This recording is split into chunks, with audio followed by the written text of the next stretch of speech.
Добър ден.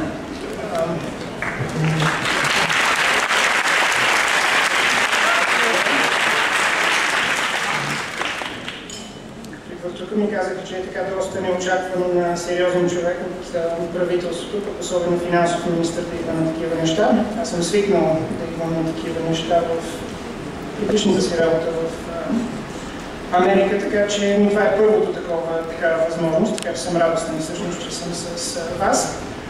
И реших да говоря за тема, която не е точно финансова, отчасти икономическа, но разбира се, това ми е, така да се каже, речта, малко е.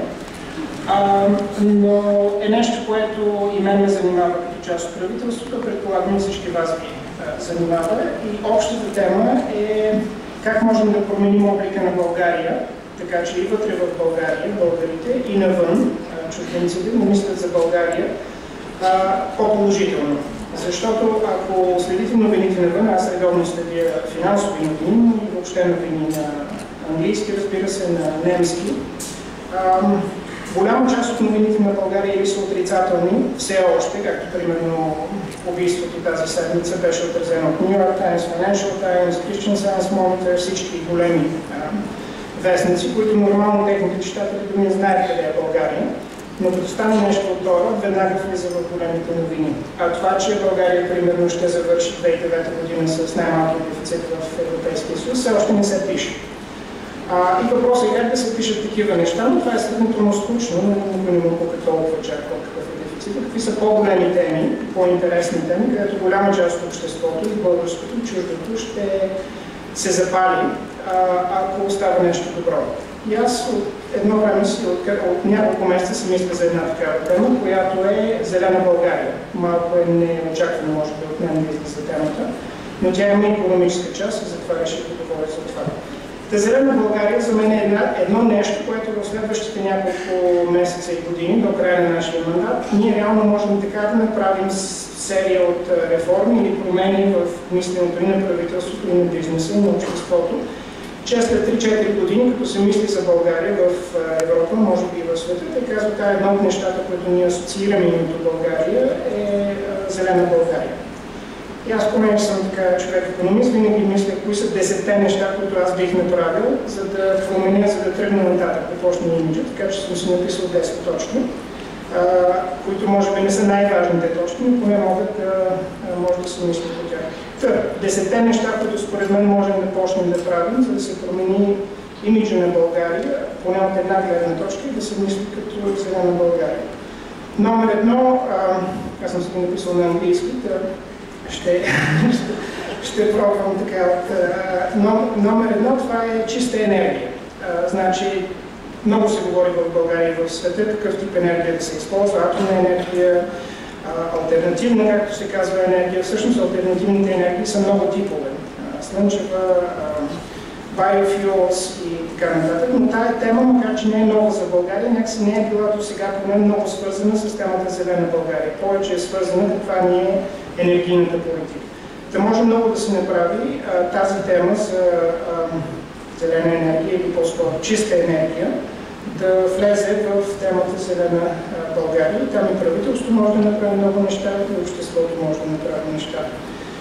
Точка 2 изглежда малко несвързана, но за мен е всъщност доста свързана. Борбата с тютюнопушенето. От една страна някой може да каже, но това въобще не е свързано с Зелена България, защото няма нищо зелено.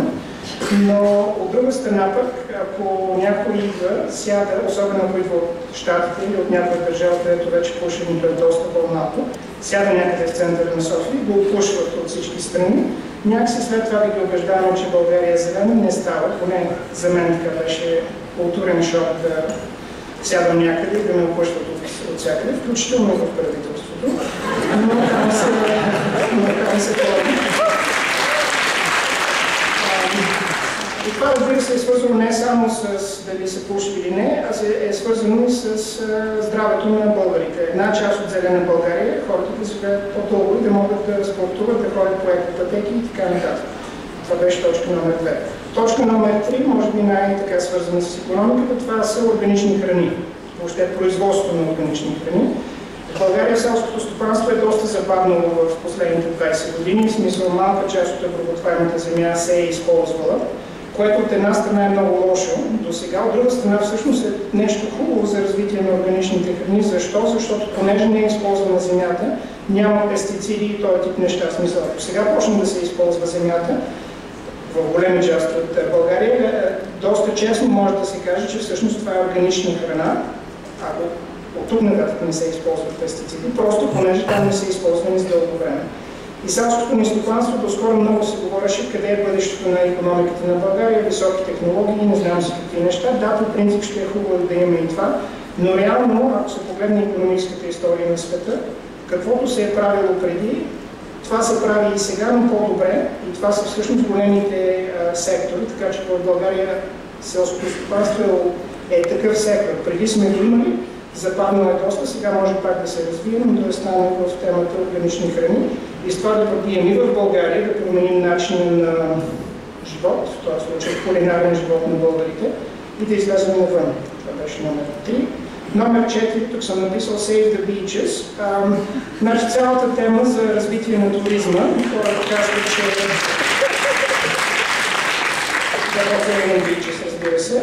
Хората казват, че туризма е един много хубав отрасъл и затова миналото правителство дори беше намалило, знаете, данък ДДС на 7%, единствения сектор, който има по-малък данък ДДС от всички останали сектори. Отчасти заради това, отчасти заради други такива схеми, които сега няма да си ги говорим, има престрояване на крайбрежната ивица в България. Почти навсякъде. Ако сте ходили там, както аз преди 18 години, 20, и сега ще видите, че общо взето всичко изглежда се едно, че сме в някаква такава третостепенна република на друг континент. Всичко е много грозно, много застроено. До самия бряг, някой път и на самия бряг са строени разни хотелчета, разни капанчета и така нататък.